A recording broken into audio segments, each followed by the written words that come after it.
Indian equity markets अपने positive momentum को sustain नहीं कर पा रहे हैं और साथ ही ब्रॉडर मार्केट्स की ब्रेथ लगातार डिटोरेट होती जा रही है। FIIs are in relentless selling mode and they have sold more than 6 lakh crore rupees of stocks in the cash market in past 2 years। आखिर ऐसा क्या पेन पॉइंट है जो मार्केट्स को सता रहा है और क्या चल रहा है जियोपॉलिटिक्स में? आइए डिस्कस करते हैं आज के सेशन में। Welcome back to the weekly market updates. I am Shaurik Udgawat।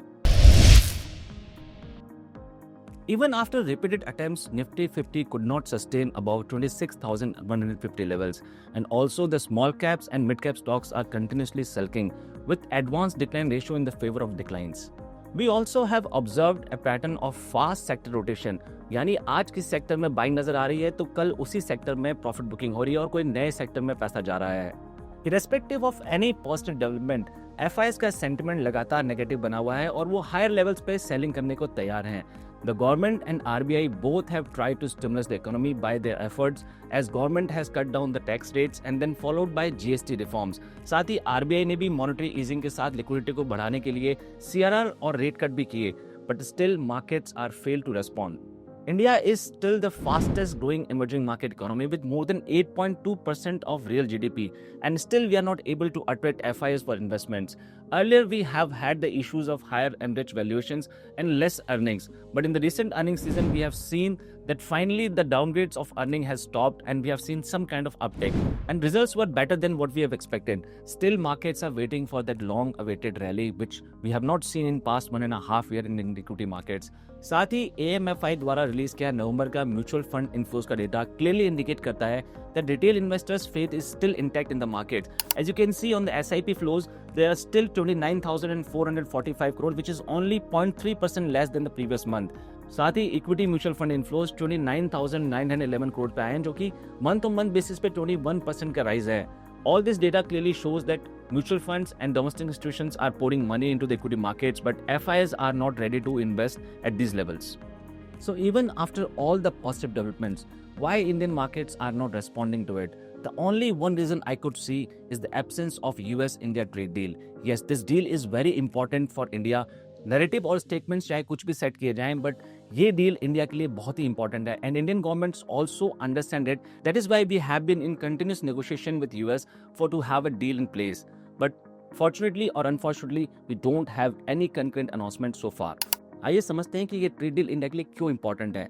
So talking about the pre tariff era, India used to have around $220 billion of trade with the USA, and it was a trade surplus of around $40 billion with USA, and both countries wanted to take this trade to $500 billion, and this $500 billion का target अगर कुछ सालों में achieve हो जाता है तो it will add around 50 to 60 BPS to our GDP, and that will support the long-term goal of Indian GDP to sustain above 7%. But at the same point, India don't want to lose its strategic autonomy, and that is why we have been doing bilateral trades with a lot of countries. But still, we are very much hopeful that we'll have a deal, and we very much require this deal to happen. Certain people also talk about that we are having a deal with Russia, but we cannot compare Russian trade deal with US trade deal, as with Russia we only have a trade of around $50 billion, which we want to take up to $100 billion. But in case of Russia, we have a trade deficit because we only import a lot of energy and defense from Russia, and in return Russia doesn't take much of our goods. So comparing US trade deal with Russian trade deal is like comparing apple with the oranges. Now let's see what is happening on the geopolitical side. So even after a lot of negotiations and Trump administration push, the Russia-Ukraine deal cannot be materialized so far. Now as per the recent development, that Ukraine has agreed to forego its long pending dream to become a member of NATO. But at the same time, Russia is not agreeing to evacuate the disputed territories. If you see the map, you will understand that how this is very important for Russia to keep these territories in its control. अगर आप map में देखेंगे तो आपको clearly समझ में आएगा कि यूक्रेन की ये 4 टेरिटरीज रशिया के लिए कितनी इंपॉर्टेंट हैं। जो लोहांस्क, डोनेट्स्क, ज़पोरिज़िया एंड खेरसोन, ये चारों टेरिटरीज क्रीमिया से जुड़ती हैं और एक्सेस देती हैं रशिया को सी ऑफ अज़ोवे और ब्लैक सी में, which also is very important because it provides access to Russia for a 12-month open port which is Sevastopol. Now US is also getting very impatient and putting tremendous pressure on Zelensky to agree on the deal before the Russia changes its mind. Earlier, US has also warned Russia to put fresh sanctions in case it doesn't agree to the peace deal. Now let's discuss about another important geopolitical development, that is Venezuela crisis, where US has deployed its forces heavily and surrounded Venezuela from all the sides. The idea is to cut all the Venezuela oil to go out, so to cut the revenue stream for the Venezuelan president. And we all know that President Trump doesn't like the current president of Venezuela, the Nicolas Maduro, and it seems that he has been surrounded from all the sides. There is one more interesting angle to it. The leader of opposition of Venezuela, Maria Corina Machado, who coincidentally won the Nobel Peace Prize also and dedicated it to Trump, said that Maduro's days are numbered and it is in his favor to do this by dialogue. मतलब साफ है कि president Trump चाहते हैं कि Nicholas Maduro step down कर जाएं और वो लीडर ऑफ अपोजिशन जो है पावर में आ जाए, and which clearly says that they already have some kind of alignment with the Trump administration. At the same time, a lot of media houses are covering that this conflict is not about the oil, as US already producing much more oil than the Venezuela. But एक बात का ध्यान रहे कि Venezuela की oil reserves world में सबसे ज्यादा है, और सबसे इंपॉर्टेंट पॉइंट ये है कि यूएस की रिफाइनरीज के लिए जो हैवी ऑयल चाहिए that only comes from 3 countries which is Russia, Canada and Venezuela. So having executive control on Venezuela definitely gives a upper hand to US. साथ ही वेनेजुएला में अपनी executive power show करके US is giving a clear signal that in the Western Hemisphere, Northern and Southern America, US is still holds the upper hand. Now let's see how the markets have performed this week. As I have been discussing that Nifty 50 and Bank Nifty as the part of the frontline indices, they have remained mostly range bound, and even after repeated attempts, Nifty could not maintain to stop and close above 26,000 levels. आज की recovery के बावजूद भी Nifty 50 week on week basis पे करीब 0.5% की कमजोरी के साथ बंद हुआ, वहीं बैंक निफ्टी में भी 0.29% की कमजोरी देखी गई. Now talking about mid cap and small cap indices, just because of the today's recovery, both the indices have managed to close in the positive territory, but with neutral gains of 0.05% and 0.12%.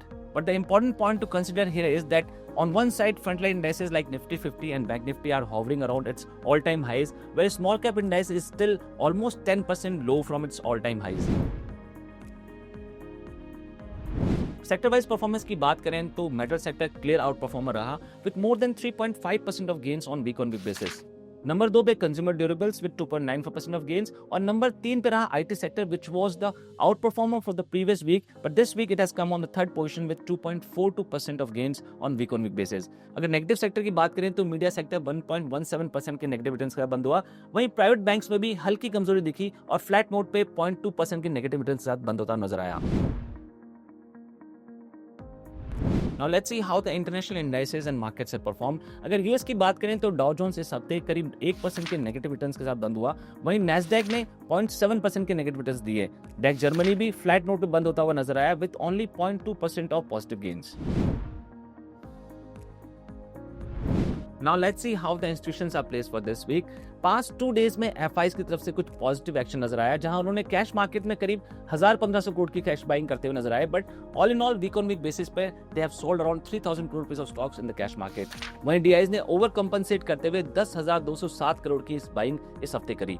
If we talk about the derivative positioning, FIs are still very much short on the index futures. What we have witnessed is the 97% shorts with net 1.65 lakh of net shorts on the index futures. Going forward, this is going to be very interesting to watch that with 97% of short positions on index future, with somewhat recovery, they are going to cover these or going to add more. But FIs का stance एकदम clear है that they are not interested in buying Indian equity markets at these levels at least. So we have to be very watchful that if any trigger comes, how their stance will change or not. Now let's see how the commodities have performed this week.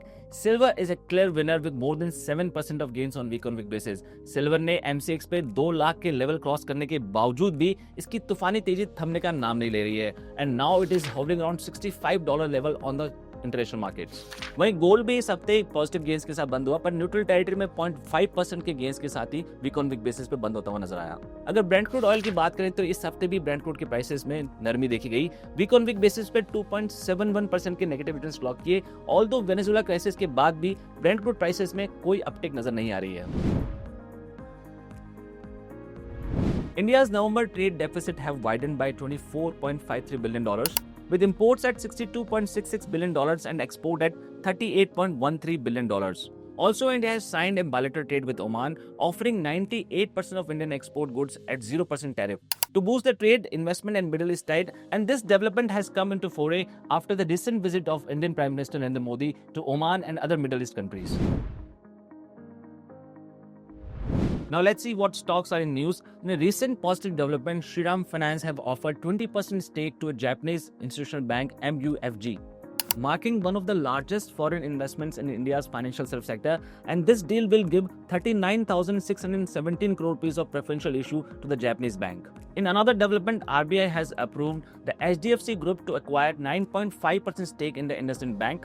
In a negative development, the already battered stock of Ola Electric have seen some more negative side as the Bhavish Agarwal, the promoter of Ola Electric, have sold 2.2% stake, which comes to 324 crores over 3 days to repay the promoter loans and release pledged shares. This is it for this week. We'll come up with more information next week.